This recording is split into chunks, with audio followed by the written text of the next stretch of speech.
What's up, everyone, and welcome into the Buffalo Sports Collective. It is Monday, April 1st, 2024. As always, I am PK alongside my co-host Phil for episode 272. We are recording late Saturday night around 8:10, so there are some things that we will not have on this episode, like the late NLL game. Halifax and Rochester are midway through their games. Sabres are into the second period of their games. So because Sunday is a holiday, we're recording a day early so we can both accommodate each other and get this episode going. But Phil, happy Easter and happy April Fool's Day. Yes, both of those to you as well. I think I looked up a little while ago because some people were saying that this is an early Easter, I think. Yeah. I looked it up, and I think it's actually, and this is throughout all of time. It's one of the most common times to have Easter, as far as like what days it falls on. This was, I think, number one or number two that it's been, whatever this is, the 31st, the most, which is interesting because a lot of people are like, oh, it's so early and it's pretty rare, and it's actually not very rare at all, and it's pretty common. But as far as our lifetimes, I'm sure it is a bit rare. I think it was only like 20-ish times ever, I think, something like that, and that's like the most. So as far as a reoccurring date, pretty low on the scale of how often it happens. But I do wonder, I think it's just interesting that you got Easter and then, like you mentioned, April Fool's Day right after it. Good times. I wonder if you do the numbers Sure. in totality, are there more April Easters or more March Easters, though? So, like, you say the 31st is the most popular date, but is April the more popular month? And that's what's got people thinking, oh, it's an That's earlier. Fair. Yeah, I think number two that would be an was interesting like thing. mid-April or something. So Yeah. Yeah. I saw that the dates come out because we get holidays off at my work. And I was like, huh, March. Yeah, it does seem early. So I'm one of those people. But Phil dropping some Easter nuggets on us and some Easter got eggs. little nuggets there. Ew. Yeah, he's dropping some Easter eggs here on April 1st. So you can follow us on Facebook, Instagram, Threads, and TikTok at Buffalo Sports Collective, and on X and Blue Sky at Buffalo Sports Co. Don't forget to subscribe to our channel wherever you listen to podcasts. Check out our website at buffalosportscollective.com. It is a Monday episode, so I have to remind you, Phil's article is coming out on Tuesday to break down the game we're about to talk about, Buffalo versus Wings. And then my power rankings for week 19 will come out on Thursday. And then look for the time breakdowns in the description of the show. We will go over that game right now. Bandits versus Wings. Somehow a 6-goal victory still felt like a very close back and forth game, 18-12.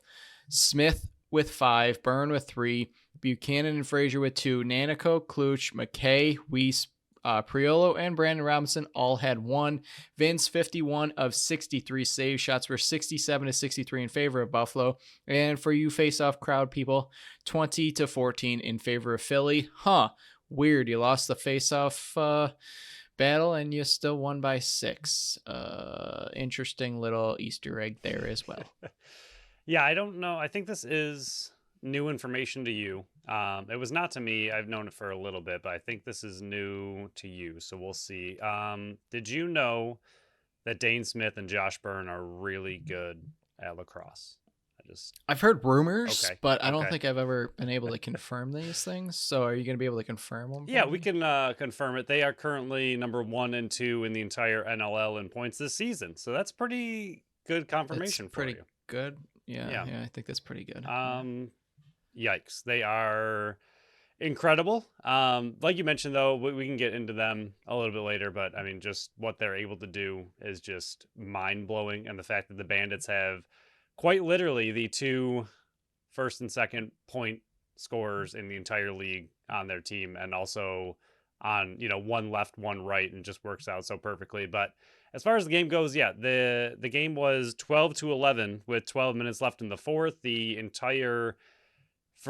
third quarter, let's say the entire second half, that would have been wrong. The third quarter was pretty miserable. And to me, that was the quarter that I expected the Bandits to kind of like shift the tide and really take over. I mean, 8-5 at half was good. It was a good start. I mean, they got 2 really late goals to make it 8-5 at half. Even that was a little bit closer than I would have liked. But then I was like, all right, 8-5, that's fine from here. I mean, they were pretty close to our prediction if they would have doubled up at half. I mean, I had them 15-9 at half. It was 8-5, which would have been 16-10 if they just doubled it up again. And then the third quarter came and they played terrible and they looked terrible. And for Philly, who has played 3 games in 8 days, I was like, okay, well, this isn't what you want. And then I just kind of, and I just kind of kept feeling like at some point the Bandits would turn it on, and at some point Philly would just essentially not give up, but their legs would just kind of stop working because they've played a lot of games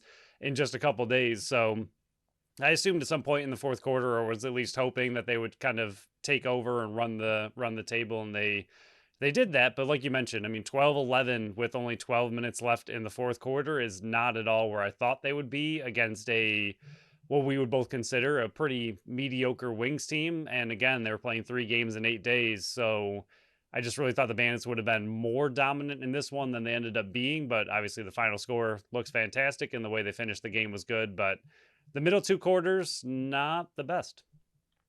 Yeah, I mean, I'm looking at the stats right now. Last year in the third quarter was their third quarter. They averaged 3.78 goals and they allowed 2.56. This year, they've gotten better defensively. Well, I should say it's their second best quarter defensive wise. They're averaging 2.87 goals against, but it's their worst quarter by far for offensive production. They're averaging 2.6. All the 3 other quarters are 3 or more. And what's different is they turn it up in the fourth quarter. Last year, they were averaging 2.44 in the fourth quarter. They were great last year in the second and third quarters. This year, they're great in the fourth quarters, big time. They're almost averaging 4 goals, 3.97 or 93 goals each fourth quarter now. Their second half is slightly better than their first half. They're averaging 1 more goal in the second half than they are in the first half. So it's pretty evenly split, but their fourth quarter play is definitely carrying their third quarter play, where last year it was the complete reverse, where third quarter was dominating versus the fourth quarter. Yeah, and it's just that it makes the games a lot more stressful for us and fans, because even the Toronto game twice, I think both times they played Toronto, the third quarter, you start to slip it away and all of a sudden you're like, Toronto's really hanging in there. Toronto might take this one. And then you explode in the fourth, which is fantastic. I'd rather have them be able to finish, close games out than the other way around, but it makes it very nerve-wracking the entire time. And just watching Philly score 2 in the fourth to make it 12-11. I really didn't think Philly was going to win this game at any point in the game, even when it was tied. I was slightly nervous, but even at 12-11 and even when it was tied, I really just thought the Bandits at some point would turn it on and Philly, essentially the wheels would just fall off, and that's what happened. But it's still not good against, again, an inferior opponent to what we would consider. For them to be hanging around that late in the game, just not ideal. But then going on a massive 6-goal run is pretty great. I think I was trying to do the math really quickly. I wanted to do it beforehand, did not. It looks like, if my math is at all decent, that maybe they had about 10 minutes was their longest goal drought without scoring, and that was between the end of the second and then the first one and the third didn't come until 6:51 on the power play. So about 10 minutes there. Outside of that, they finally didn't really have too long of a goal drought, or 20 plus minutes or 15 plus minutes without a goal. So I think that was really good. And I think you kind of mentioned it in your notes here that when Philly was trying to get back in it, the Bandits most of the time had a very quick response. Yeah, that's what I've noticed as well, and we can transition into the offense, the good parts of the offense. I mean, they scored 5 of the first 6 goals in the game. They scored 6 straight in the fourth quarter to kind of just pull it away. Once Philly tied it in the third, 9-9, Buffalo scored 56 seconds later. That was what you were just talking about, where every time that Philly made some type of comeback, Buffalo was right there to score that clutch goal. So, yes, Philly was hanging around for the majority of the time. It just never felt like Philly was able to get that game back in their control at all at any point in that game. I mean, they were never leading this game, but A few really nice notes. I mean, Smith to Nanakoke right at the end of the first, that vintage play where they pass it behind the net, and you're almost thinking, okay, is it going to come back out? But he dishes it to Nanakoke, and Higgins just makes an unbelievable save at the end of the first quarter there. Buchanan, wide open. Higgins makes the save, but Buchanan's able to grab that loose ball, passes to Smith, and Smith immediately right back to Buchanan, great behind the back goal for their 6th goal. Kluch just bodies their defender, swim move, and that was Bandits' 8th goal. And then Brian Robinson, he somehow always is scoring such unusual goals. And this one was less about the skill level. It was more about it bounces off of Higgins' shoulder, rolls off his back as Higgins backing up into the net, and then it just rolls off his back and into the net. They reviewed it, and it was still good, and it was their 14th goal. But, I mean, he just somehow makes really weird goals. But I think it was you that was talking last game, and I think it was, about the depth scoring and how it wasn't truly there. It came up in a big hurry today. Nanakoke with 1, Kluch had a 5-point game, McKay with a 4-point game, Weiss 2, Byrne 10, Priolo had 3, Brandon Robinson had 2, Bucky 4, Smith 12, Frazier 5. So everybody had a piece of action, and kind of when you're scoring 18, that's kind of expected. Yeah, the Buchanan goal I also listed, and that's just another thing that he does. And I know a lot of the players for the Bandits are getting much better at this, and it's nothing against anyone else on the team, but Buchanan is just a loose ball vacuum, and it's that veteran presence and that veteran hustle that he has, that the second that save was made, he was sprinting after the ball, got it, and then his guy got launched into the board, so then it became a 2-on-1, and you could just tell right after the pass, and Buchanan ran straight to the net, that the second he passed it to Dane Smith knew exactly what he was going to do, and Buchanan knew exactly what he was going to do, and they just, without even, like hesitating, without really, you could say it was just instincts, where they just knew second Buchanan passed it up. It wasn't like Dane Smith took the ball and was immediately looking, or like ran away, or was like trying to set something else up. The second he got that ball, he knew he was going right back to Buchanan as he charged the net. He didn't, look for a pass to the left side or anything. And then Buchanan's behind the back goal was just a incredible way to finish that off. But the hustle by him, just another thing that he does so well. And then Fraser was the one I was going to ask you about, as far as should we be concerned about him. And then he went on. That was in the first half when he wasn't scoring and he looked a little frustrated again. And then the second half, he got 2 goals and ended up, like you said, with 5 points. And I think that's much more of the style that we're looking for from Fraser. A couple goals and a few assists and like a 5-point game. That's what they kind of need out of him, and it was what was missing. I don't even know how many games, 4 or 5 in a row now from Fraser. He's just been on a little bit of a rough patch. So to see him get a 5-point game, I think that's really big for him. Like you mentioned, all of the depth scoring, no one really took over, and Byrne and Smith still did what they do. But it was very well spread out in this game, and everybody did pitch in, which was good to see. Yeah, and it was a lot of the secondary opportunities like we talked about, where, Buchanan's was the secondary opportunity, just to name one of the few.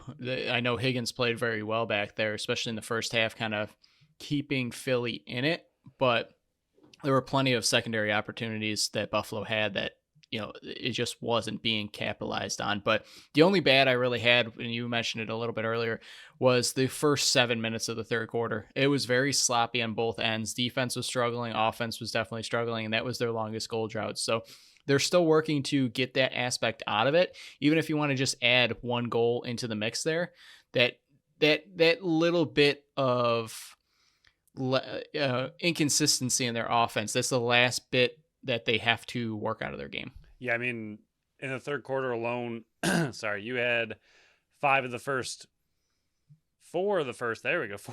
5 goals in the third quarter were by Philly. So, I mean, that right there, and that includes just the 1 goal by the Bandits, and then they didn't score until 4:40 left in the third, where they got 2 really quick ones to answer back. But, I mean, 1 goal in, what is that, 10 plus, almost probably 20-ish minutes is not good. But like you said, even just getting that 1 in there to break up these runs, I mean, that's, lacrosse is always known as a game of runs. It's what we've talked about a lot. And I mean, you see the Bandits rattled off 6, and Philly had no response to that. And that's really where the game was absolutely put away. But it's the big thing of, even if the Bandits just snuck that one in to break up a 4-goal run, turns into 4-1. So it's only a 3-goal difference. It's just really eliminating those massive runs and then being able to go on runs yourself. But yeah, outside of the third quarter, I didn't really have too many negatives about the offense. I thought they performed pretty well overall. And like you mentioned, I think Higgins actually made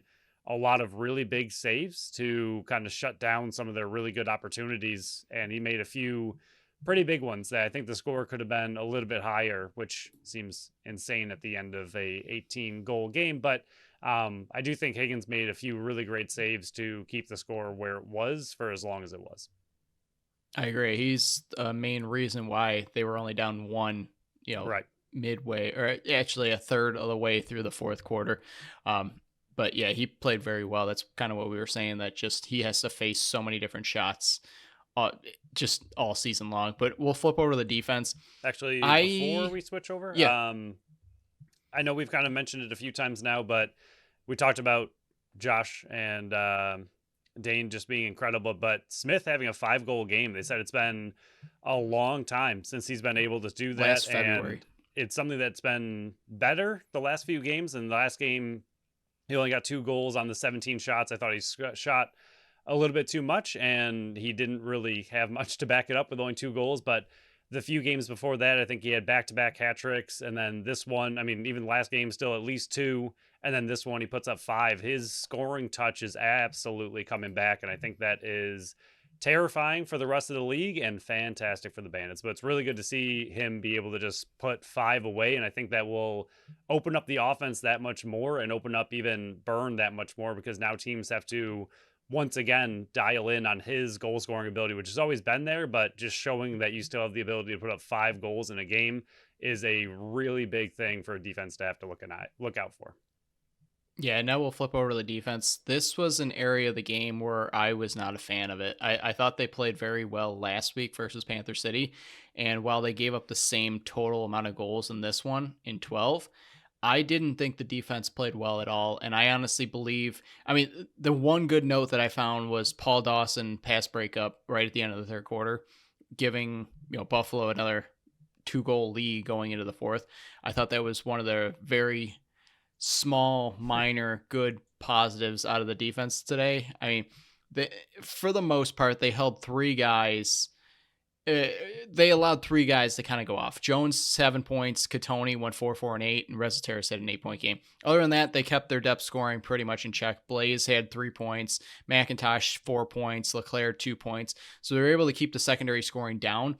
But I was not a fan of the defense whatsoever in this one. LaRue was not a fan of him in this game. I don't understand why every time they call him up, he needs to be inserted and Dalton Solver has to be on the bench. I think that needs to be reversed. I think Dalton Solver, and he had some moments of errors? Yes, but the whole defense has. I think he is a better defender at this moment than Sam LaRue is. And I know Sam LaRue is still young, 21 years old. He's transitioning from a forward back to a defender and trying to work that part of his game into there. That doesn't make any sense to me. They were way too unorganized. The lack of communication back there was way too much. There were multiple times where 2 players were on the same guy and leaving somebody wide open. Any other offense, in my opinion, it would have been a higher scoring game than 12. There was just too many transition chances in the first 5 minutes. Yes, they corrected that. Yes, they buckled down in the last 12 minutes of the game, but you can't play defense that way. It has to be worked out. And I understand that, this is the second game in a row where the back end is pretty much the same as it was. You sub out, Solver came out of the game and LaRue goes into the game and Highfield's out of the game. So I get that, just a few small changes on the back end there, but it has to be worked out. Like, that is one of these parts of this game. It's not like you're playing bad defensively. It's the lack of communication on the back end, the lack of switch offs, it has to be worked out. There's 3 more games in the regular season. If that doesn't get worked out in that 1 game playoff matchup, you could be sitting at home watching the rest of the playoffs because you just couldn't fix the back end. That has to be fixed big time. Yeah. So I noticed this in the last 2 games. I know we liked overall what they did against Panther City, but this was the same issue they had against Panther City when they scored. It was the slower switch offs and allowing players to get free on outside shots. And in this game, I had 8 mid-range goals, 2 outside and only 2 inside. So the positive of the last 2 games to me is that they really are doing a really nice job not allowing teams to get right in Vince's face and, have 16 fakes and just bury it. I mean, that is the really positive thing about what they're doing on defense and how it's working. But the problem with that is they're so concerned about players getting to the crease that they double up everybody low, leaving that outside shot wide open. And a lot of times it's on these switch offs. A lot of times, like you said, the miscommunication is a big thing. It's not even just switch off. Sometimes it's just they're just pointing out the wrong guy. Somebody doesn't pick him up and then he's wide open for a good shot. And most of these goals were either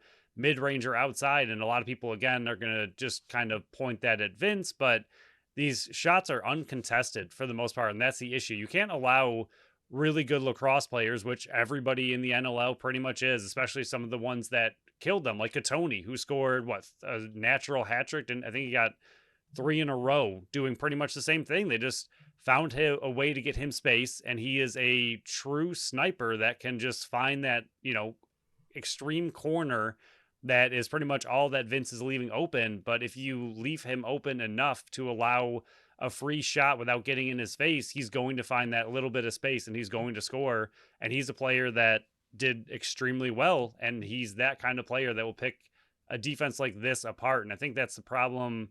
Even last game, same thing, where a lot of these outside shots are just going uncontested, where there's nobody in the guy's face. There's nobody getting their stick to his stick as he shoots. It's just a wide open, pick your spot and launch it 90 miles an hour and expect Vince to make a save. And I thought Vince actually played really well. And I thought the defense let him down for the most part.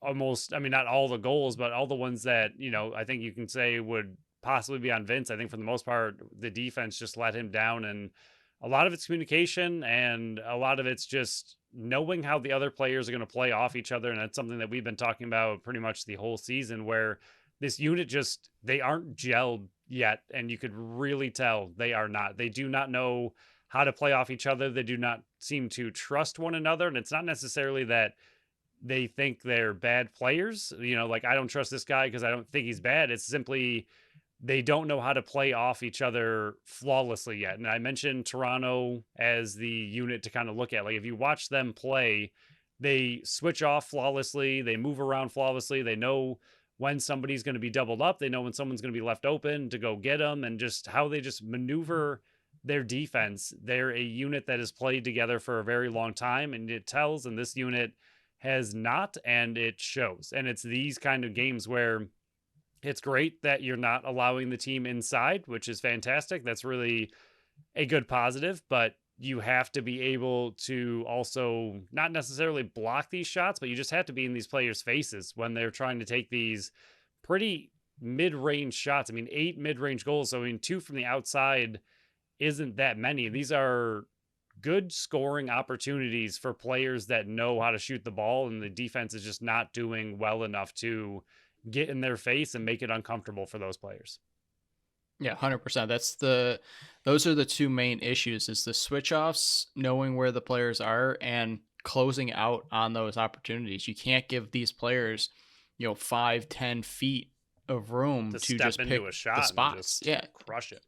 You got to play in their faces more. And I know a lot of these players are worried about the picks and getting around the picks and everything, and that's one of the issues. But when you're giving the player 10 feet of space, I mean, how many goals did we see in this one where there wasn't a defender within 5 feet of the guy? It's just that is one part of the game that has to be worked out defensive wise. And you got 3 more games to get it done.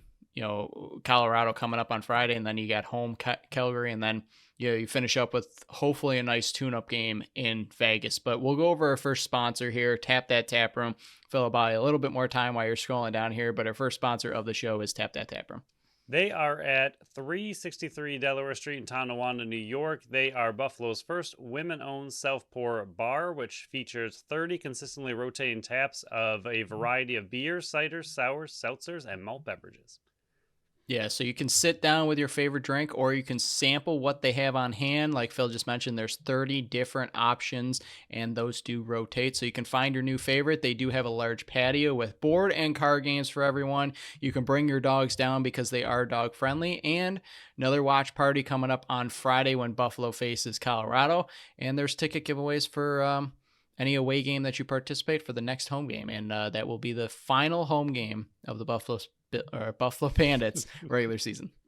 Haven't watched any Bills or anything in a long time. A little bit, But yeah. it's all right, PK. And they launched their Thursday karaoke this past Thursday. I am terrible at singing, so I don't know if you will find me up there unless I've had quite a sample of the 30 rotating taps to give me some liquid courage. But yeah, they do offer karaoke every Thursday if you are someone who likes to sing or just have a really great time. You can check out their Facebook, Instagram, and their website for all of their upcoming events and what they currently have on tap and what they have coming up for spring/summer, as the weather still is just not breaking in our favor.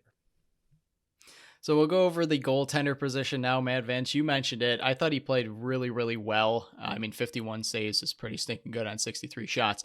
The long shots are still getting through, but we've talked about it, and we'll talk about it right here about the 12 goals. First one, Wires is just fooled on a fake pick, I don't and know. Resiteris So bounces that it in. one, I just wrote in my note. I was like, what does he do? Like he had his guy and then just did a little It looked like he was gonna, 360 and then just let his yeah. guy go. Like why?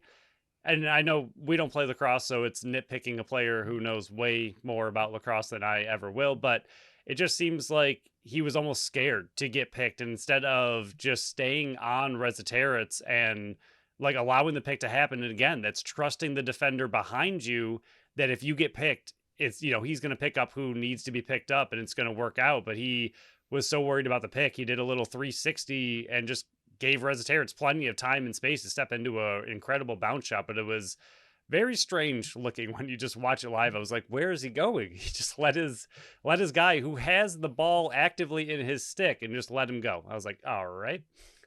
Yeah, it looked like he was going to try to roll off the pick that was never there, so he just did a 360. But the second one, LaRue doesn't make the switch off. Jones just goes right around, right in front. That was one of the few goals that was right in front of the net, and he dunks it in. Priolo, way too much space. Once again, I'm Blaze Reardon. I believe that might have been Catoni. I'm sorry. Fourth one, Dawson doesn't clear the net. Tutton, the guy I mentioned earlier in Thursday, he scoops and scores. I've never seen a goal where the stick actually goes in with the ball, but that counted. Tutton sets pick. Bandits can't get back on defense. That's another goal for the fifth one. Sixth, this is one of those ones that doesn't make any sense because both these players have played all season long and for years. Weiss and McKay, just terrible communication, leaves Catoni wide open. Wires screens Vince on the power play for the seventh one. Eighth one, LaRue gets picked hard. Kind of goes down to one knee. Priolo is between two guys, leaves Catoni wide open in the middle. Ninth one, Weiss, again, too much space on Jones, and Jones just shoots through that space. 10th one, Priolo and Wires not on the same page. Resiteris scores this one. 11th one, Belter's off balance, can't get out of McIntosh, and he capitalizes. And the 12th one, the very last one at the dying seconds, Dawson's slow to get out on Blaze. So again, I can't find any of these ones that or I can really fault Vince without going back and rewatching it and pinpoint watching each second of this. But a lot of these ones are just defenders just not playing the right position, not switching off on the guys, not getting out wide enough. And I think that's a issue that they definitely have to correct very soon because, playoffs are right around the corner. They're sitting at 8-7. They're sitting in a good position. They're still controlling their own fate, but this defense definitely has to improve. We thought they were on the right track. It seemed like they were on the right track, and it felt in this one they took a bit of a step back. Yeah, again, like it's still good that they are not allowing those inside opportunities. Like you mentioned, the one where LaRue got beat on the switch off and Jones was able to dunk it. Outside of that, it was just that weird rebound was the other inside one, like you mentioned, where he just scooped it all the way into the net, which I also thought was weird, but looking at it again closely-ish, I didn't look at it super close, but it looked like it may have left his stick before his stick went in the net because I feel like you can't just take it into the net with your stick. So that seemed close and weird. It didn't end up mattering, but it was just a strange one altogether. But outside of that, I mean, yeah, like you mentioned, I didn't really have anything on Vince either. It's just the defense not just allowing way too much time and space for these outside shooters. And we mentioned it in the preview. This team has good shooters. They may not be the best offense, but they still have weapons on that team that can score. And like you mentioned, it was just the big three. It wasn't anyone outside of the main shooters that really hurt the Bandits. I mean, it was Katoni, Reziteritz, and then Jones with 2. But I mean, Katoni with 4 and 3 right in a row, he was the big one for a little bit there. But I didn't really have too much on Vince either. It was just a lot of the defense just not getting out in time. And I don't remember which game it was, but I remember there was a game where we really liked what the defense did because they were in the players' faces the entire time. They were just really, really close to everyone on the field, and they played a really solid defensive game where they were very physical without causing any penalties, and they were just making life miserable for the opponent. I think they just need to get a little bit more back to that. But if teams can realize that, if they move around physically a lot on the Bandits defense and the Bandits defense gets confused easily, that is going to be something on tape that opponents are also going to be watching and keeping an eye on. And this is back-to-back games, in my opinion, where they did a great job not allowing anybody inside, but the outside switch-offs and communications absolutely needs to be addressed. Yeah, I think the game you're talking about is the Toronto game. I'm pretty sure that's the one I was thinking about there. Yeah. So that's pretty much all I got on the goaltender. Some of the miscellaneous stuff to talk about here. The penalty kill, I thought they were very good. The only goal that went in on the power play, they were 1 for 2 on, was the one that Wires appeared to block Vince. And you can kind of always tell when Wires is the one that's messed up there because Vince gives it to him immediately after. But I thought they cleaned up the transition game after the first 5 minutes. They stayed out of the box. Burns, I thought was a bad call. Yeah, I know they went down to 4-on-4, so it didn't really hurt them, but he was winding up for a big time shot and the whistle went and he stopped and kind of laid down the ball and he got called for delay of game, which makes no sense to me. I thought that was a bad call, but whatever. Frazier's I thought was a bad call. And then Bomberry just kind of got unlucky because Leclerc is just tiny, but I thought they played very, very smart lacrosse in this one to stay out of the box. The only bad thing is I thought Connor Farrell, second bad game in a row. You were going up against a guy from the PLL, guy that has struggled to adjust his game in the NLL, and you lost that faceoff battle. It didn't really come back to haunt you at all, but this is 2 games in a row to me that I would put in the negative. That if you're a Fogo and you got to earn your spot, I have him 2 good, 2 bad. Yeah, I had all the calls being okay. I agree with you that personally I didn't think any of them really needed to be called, but from the ref standpoint, like the Burn one, I think was a very quick delay of game call, but he did slightly disagree. Like Burn was just kind of upset with the illegal pick by Fraser, and he took half a second to kind of complain about that call to put it down and then got slashed. Normally, I think we see something similar like that happen almost on a game by game basis, and it's not called. So I thought that was a very quick delay of game call. Bomberries, I think Leclerc jumped up in the air to try to sneak through his defender, and then Bomberry just, like you said, Leclerc's tiny, Bomberry's big, and just bodied him, and it looked excessive from the ref's point of view. So I think that's where I had it as a good call, just because the ref sees a guy just get absolutely crushed who doesn't have the ball, and like you said, I think it's just unlucky. And then Fraser's, I think it was also unlucky. I think he did go to take a swipe at Armstrong, but I think it was a pretty casual swipe, especially in Fraser's world, where sometimes he's had some pretty nasty just frustration slashes at players. This wasn't one of them, but he happened to hit Armstrong in the face. Armstrong definitely sold it well and went down. So again, from a ref's point of view, you see a guy get hit in the face and then he goes and crumbles to the ground, you're probably going to call it. So I had them all as good calls, but at the same time, they're all 50-50 at best, where, like you mentioned, I think for the most part, they played a very, very clean game, and it's something that's good to see against a team that, we already mentioned it in the pregame, where it wasn't that exciting of a team to play. So it was good to see them stay relaxed against a team that you really don't have a rivalry with anymore. They're bottom of the league. Like, this game didn't need to be intense, didn't need to have fights or anything. And the Bandits remained very cool through all of it. And I think that was good to see that we didn't see one of those games where just for absolutely no reason, they're just really frustrated and just throwing haymakers at everybody. So, Phil, that's pretty much all I have for this game. Is there anything else you want to add to this one, or should we move on to the milestones? I think we are good. And I think like I tried to will for you. I think we got some milestones handled, so you had less to read. Very true. Yeah. Thank you, Josh and Dane, for just going absolutely ham in this one. But we did have some milestones. Josh has a new goal scoring career high. He also has a new assist career high. Nick Weiss crossed the 800 career loose ball mark. Josh Byrne is in 9th place, all to himself, with the most goals in a Buffalo Bandits season. I should say for 9th. He's got 9th all to himself. Byrne, he is in 7th, tied with Sean Evans for most assists in a single Buffalo Bandits season. He is also got 6th all to himself in a single Buffalo Bandits season in points. And Dane Smith is in 7th all by himself once again because he just passed himself for points in a season. So right now, at this very moment, Josh Byrne have the 6th and 7th highest scoring season in Buffalo Bandits history, and they have 3 games to go. This is one of those seasons where I mean, we have no idea how it's going to end. I think the Bandits are kind of righting the ship at the right time if the defense can officially click and start playing together as a unit. But like everybody's having, career highs, career years, at least on the offensive side. Even Cloutier is having a massive season for himself. I believe his goals either tied or something they said. He's tied right now for his career high. So, I mean, the offense is just humming with what they're able to do. And you see Josh and Dane, I mean, we've mentioned it 100 times now, but they are 1 and 2 in the entire league in the NLL right now in points. It's just one of those seasons where it feels like they should win the championship with, players like that and pretty much your entire offense throwing out career highs left and right, but it's not always how it happens. But really just a very impressive offensive season so far. And like you mentioned, still 3 games to go.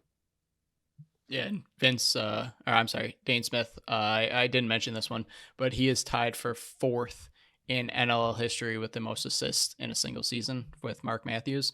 And that's 84. He's 16 off the 100 mark, and he's on pace for to smash his record that he broke last year as well. So congrats to him. But before we dive into... So I've been just so hyper-focused on the 100 because I want to see that happen more than anything. But what is it 96 that he has to break? 96 is the record, yeah. Okay, so he has to get to 97? Yeah, he's 12 away from tying it. All right. Because I realized he's on pace today when I was looking at it, I was like, oh, he's only, 16 off of 100. That's great. And I was like, wait, 100's not the record. It's just what I want to see him have happen. I mean, there's plenty of players in the entire league who have never had 100-point seasons, and he is looking to do it in just assists, which is just ridiculously mind-blowing, but also a huge testament to, again, Cloutier having a personal best season, Byrne having a personal best season. He can't get to 100 assists if the rest of the offense is not buzzing the way it is. So huge credit to the entire offense and making not only Dane look good, but Dane making them look good as well. So before we dive into the couple of games that we can kind of basically talk about, one for sure and one that's going into the 4th quarter now, let's go over our second sponsor of the show, Mr. Sizzles. Mr. Sizzles is at 346 Connecticut Street in Buffalo, New York, but they are opening 2 new locations soon, one in Clarence, one in Hamburg. They are currently open 7 days a week, 11 to 11, with a new brunch menu on Saturday and Sunday from 11 to 3. So we mentioned on the last episode that they are very family oriented. So let's go over 2 meals that you can get there that are named after some family members. The Messy Pressy is named after the owners Casey and Chris's oldest daughter, Presley. It's provolone, cheese curds, gravy, and french fries. Sounds absolutely delicious. And then the Screamin' Mimi 2.0 is after Casey's grandmother, Mimi. It's got jalapenos, cream cheese, bacon, and pepper jam. Absolutely delicious. You can't go wrong with either one of those. You can check out all of that and more of their menu on their socials and at MrSizzles.com. So there was only 4 games to really even talk about, and we just talked about one with the Buffalo Bandits versus the Wings.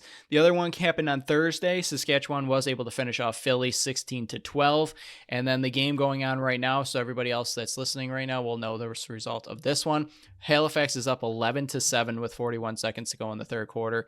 Phil, things are slowly going Buffalo's way, in my opinion. Getting Rochester, if they finish this one off, dropping one more, and then you push down Philly a little bit further going into the game that we just talked about on Saturday. But Saskatchewan's still right on their tails, and then the Halifax Rochester one is the really important one that we were discussing last show. Yeah, this is what unified standings and what we've been talking about a lot of the season, where a win really doesn't do much for you, but a loss is massive. And this is such a good example. I mean, they win the game, which is great, but they are now 8-7. Again, great, but you're 6th. Like you didn't move really anywhere in the standings as far as getting a win. Like you'd think, maybe, okay, the win pushes you up to, 5th or 4th. And it didn't. I mean, yes, you're closer to those teams, obviously, but you are still right on the edge of not making playoffs. But at the same time, you lose that game and you are looking possibly outside of playoffs looking in after this week. So that win keeps you in that position, but doesn't really move you anywhere. So it doesn't look all that exciting, but a loss is just so detrimental when you are just having all these teams jammed in the middle there for the 6, 7, 8 spot. So huge win. And as far as standings go, I mean, it's a win that you needed to kind of solidify your spot a little bit more towards playoffs, but it didn't really look great in the standings because you don't go anywhere, but a loss would have been really devastating for this team. Yeah, it was a must win. They got it, and they move on to Colorado, another opponent that's below you in the standings. You can pretty much end their season with a victory. I know they're trying to march on. They got a big victory last weekend versus Rochester, but you can pretty much give them that 10th loss and pretty much shut the door on them. And I'm pretty sure that Buffalo would feel pretty good about that. But we'll move on to the last segment here, and I really don't care about it. Buffalo versus New Jersey. They won 5-2. Tage came alive with 4 goals. Paterka had the other. Levi 28 of 30 saves, and shots were 36-30 in favor of Buffalo. They're losing 2-0 going into the third period versus Toronto. I don't really have much else to say about the Buffalo Sabres this season. Yeah, there was I believe, meme that I just saw just kind of on the social medias where it said like Tage Thompson finally got his first hat trick in March 30, and then it was just like it means nothing essentially, and it really doesn't. Like who cares? I don't know. Congrats on your win, Tage. Nice job getting 4 goals. It was almost frustrating, and I don't know if I'm just bitter about this entire team, and that's probably what it is more than anything, but seeing how excited they got about some of the goals they were scoring in this game, where it means absolutely nothing now, your season's over, and they were just so pumped up to be winning. It was like, where was that, the entire season or these last few games where you absolutely needed to win, and now all of a sudden your season's over and you look like you're having fun and you're going to win 5-2. I don't know. Not that I want them to be sad about scoring or not care. I mean, they're still hockey players. They're still having fun. They still want to win. So I get it. But from a fan outside perspective of 13 straight seasons not making playoffs, it was just frustrating in a way to see them so excited and pumped up when they just haven't had that fight in games that they absolutely needed to recently. But Levi looked like he had a good game. I think the 2 that went in on him, the one was the freak double deflection, and then the other one, I think also, I couldn't tell officially on the replay, but it looked like it might have been tipped on the way in by Paterka. And either way, I mean, I think he played really well outside of that. So again, to see Levi in his couple of NHL games since being sent down to the AHL, I think he's performed pretty well, and I think that's good to see for his development, and it is ridiculously annoying talking about the future, so I'm over it. Yeah, I mean, congrats. You had a really good game when it doesn't matter. I literally can't get myself to talk about this team because I don't care. So that's all I'm going to add to this. They're 6 points out, and guess what? You could have gotten within 4 if you would have beaten Toronto, and you're losing 2-0. So maybe they'll come back in this one. We'll talk about it on the Friday show. I don't know. I don't care about the Sabres. I listed all my reasons on the last show. We got some responses back that they could feel the passion in it, and I just don't have it in me to talk about them, the good or bad anymore. They're dead in the water, and I don't care. So, Phil, is there anything else you would like to add to this shorter episode before we shut it down and go enjoy our Easters? Because I'm struggling with a headache, not feeling great. I know you've been up since 3 a.m., and it's a good episode to kind of end quickly and, quicker than normal, and just get ready for our Easter Sunday.